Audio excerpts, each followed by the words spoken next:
How to change Amazon Prime Video country with a VPN. Hey, what's up guys? Welcome back to our YouTube channel. Let's get started. First thing first, launch any of your preferred web application. At the top search bar, type in primevideo.com, get logged into your account. Now, if you would like to change your country, for that you will be needing a VPN. So in my case, I have downloaded Turbo VPN from my Chrome extension.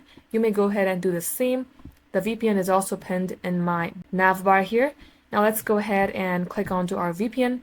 Now, as you can see, I am already connected to my VPN. Let's go ahead and change the location. For that, you will see a location icon. Click onto it. And this is a free account, so I can only connect to the network that says free. You can go ahead and click on anyone. Wait for this to load.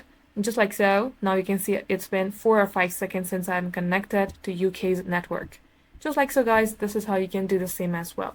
Now, once you have connected the network, you can go ahead and use your Prime Video.